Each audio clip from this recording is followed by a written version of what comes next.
Tahukah kalian, ternyata seperti ini istana iblis setelah diusir dari surga. Yang sudah subscribe semoga masuk surga. Selama kurun waktu 120.000 tahun, Allah menyuruh semua malaikat sujud kepada Adam yang diciptakan sebagai khalifah pemimpin di bumi. Semua malaikat segera patuh dan melaksanakan perintah Allah tersebut. Namun Azazil malah membangkang, dia menolak melaksanakan perintah Allah untuk bersujud kepada Adam karena kesombongannya. Allah berfirman agar iblis keluar dari surganya. Sejak iblis terlempar dari surga, iblis membangun singgahana dan istana di lautan. Dalam sebuah riwayat Imam Ahmad radhiyallahu anhu, Rasulullah bersabda, "Apa yang kamu lihat? Saya melihat singgasana di atas lautan yang dikelilingi oleh beberapa ular." Sedangkan menurut Ibnu Katsir dalam bukunya yang berjudul Al-Bidayah wa Nihayah menjelaskan bahwa iblis mempunyai banyak tentara dan memilih lautan sebagai istana. Seperti diketahui bahwa luas lautan mencapai 3/4 dari bumi. Tahukah Anda? Ada 5 golongan manusia yang akan masuk neraka meski rajin salat, di antaranya 1. Solat, tapi masih percaya dukun.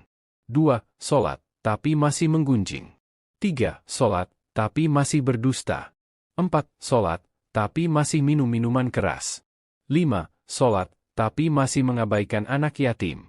Jangan lupa like dan subscribe.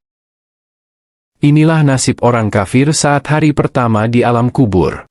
Akan datang kepadanya 3 malaikat yang menanyakan, "Siapa Tuhanmu? Siapa nabimu? Apa kitabmu?" dan seterusnya. Dikisahkan oleh Rasulullah. Orang kafir tidak akan bisa menjawab. Dia hanya berkata, aku tidak tahu. Aku hanya mengikuti apa yang dikatakan orang-orang." Pada saat itu juga Allah mendatangkan malaikat yang membawa besi yang sangat besar dan berat. Begitu beratnya besi ini sehingga ketika manusia dan jin berkumpul untuk membalikannya, mereka tidak akan mampu. Kemudian dipukullah orang kafir itu dengan besi tersebut sampai jasadnya hancur. Lalu jasadnya disatukan lagi, lalu disiksa lagi, begitu seterusnya sampai nanti hari kiamat tiba. Bahkan jeritan si mayit ini bisa didengar oleh semua makhluk yang ada di muka bumi, kecuali jin dan manusia. Karena jika diperkenankan kepada mereka, manusia dan jin akan meninggal seketika. Inilah umat yang amalnya tidak ditimbang dan tidak dihisap. Diriwayatkan ketika kiamat tiba, suatu kaum akan keluar dari kuburnya dengan menaiki kendaraan menuju padang mahsyar. Kendaraan itu bersayap dan berwarna hijau.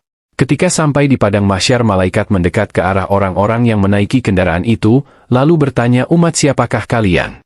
Mereka menjawab, "Kami adalah umat Muhammad. Apakah kalian sudah dihisap?" "Kami tidak dihisap." Lalu malaikat kembali bertanya, "Apa amalan kalian sudah ditimbang?"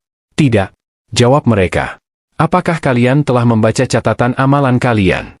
"Tidak," jawab mereka lagi. Lalu malaikat memerintahkan mereka untuk kembali, agar mereka dihisap dulu. Namun mereka menolak dan berkata, "Kami adalah orang fakir yang tidak memiliki apapun. Kami hidup semata-mata hanya beribadah kepada Allah." Kemudian terdengar seruan, "Benar apa yang dikatakan hambaku ini. Orang-orang yang berbuat baik semasa hidupnya tidak akan ditahan.